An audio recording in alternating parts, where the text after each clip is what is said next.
नमस्कार। Short hand class में आपका स्वागत है। UP triple SC skill test अभ्यास 6। डिक्टेशन शुरू होगी 5 सेकंड बाद। स्टार्ट।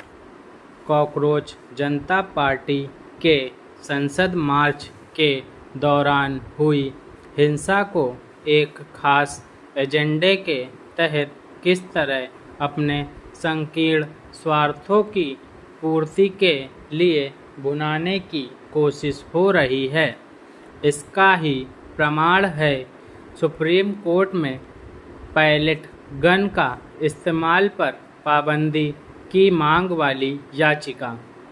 यह अच्छा हुआ कि सुप्रीम कोर्ट ने इस मांग को ठुकराते हुए यह भी कहा है कि असाधारण परिस्थितियों में पैलेट गन का इस्तेमाल किया जा सकता है। पता नहीं इस टिप्पणी से वे लोग हतोत्साहित होंगे या नहीं जो यह सिद्ध करने में लगे हैं कि सीजेपी का संसद मार्च पूरी तरह शांतिपूर्ण था और पुलिस ने अकारण बल प्रयोग किया, लेकिन इसकी अनदेखी न की जाए कि प्रदर्शनकारियों में शामिल कुछ तत्व बैरिकेडिंग तोड़कर संसद में घुसने की चेष्टा कर रहे थे और इस क्रम में उन्होंने पुलिस पर पथराव भी किया। संभवतः इसी के चलते वे परिस्थितियां पैदा हुईं जिनमें पुलिस और अर्धसैनिक बलों को भीड़ के खिलाफ बल प्रयोग करना पड़ा। इस बल प्रयोग पर सवाल उठाने वालों को बताना चाहिए कि बिना अनुमति संसद मार्च निकाल रही भीड़ संसद घेर कर अथवा उसके परिसर में घुसकर क्या करती? क्या शिक्षा और परीक्षा सुधार पर चर्चा? शायद वह वैसा ही कुछ करती जैसा उसने कृषि कानून विरोधी आंदोलन के दौरान लाल किले पर धावा बोलकर किया था। उस समय अराजक भीड़ ने पुलिस वालों को पीटा भी था।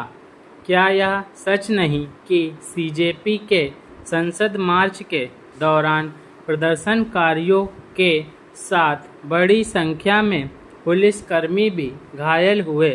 तथ्य यह भी है कि अराजक भीड़ ने कुछ पत्रकारों को पीटा और एक महिला पत्रकार से छेड़छाड़ भी की। इसके अलावा सार्वजनिक संपत्ति को नुकसान भी पहुंचाया। इस सब की अनदेखी कर केवल यह सिद्ध करने की कोशिश करना शरारत ही है कि पुलिस ने भीड़ पर अकारण और अनावश्यक बल प्रयोग किया। अनियंत्रित भीड़ के खिलाफ बल प्रयोग के दौरान पुलिस से कुछ ज्यादती हो सकने से इनकार नहीं, लेकिन इसका पता किसी जांच से नहीं चलता, भाषणों और याचिकाओं से नहीं।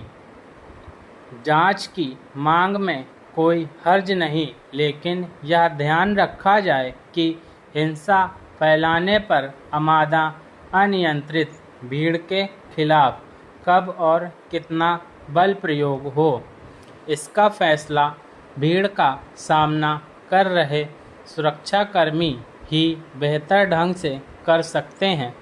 स्पष्ट है कि इस मामले में प्रदर्शनकारियों के साथ ही पुलिसकर्मियों का भी पक्ष सुना जाना चाहिए। पैलेट गन के इस्तेमाल की पाबंदी की मांग कर उनके हाथ बांधने की जो कोशिश की जा रही है वह ठीक नहीं। वास्तव में इसी मांग के तहत ही यह कहा जा रहा है कि हिंसा में शामिल आपराधिक रिकॉर्ड वाले तत्वों के खिलाफ भी कोई कार्रवाई न की जाए।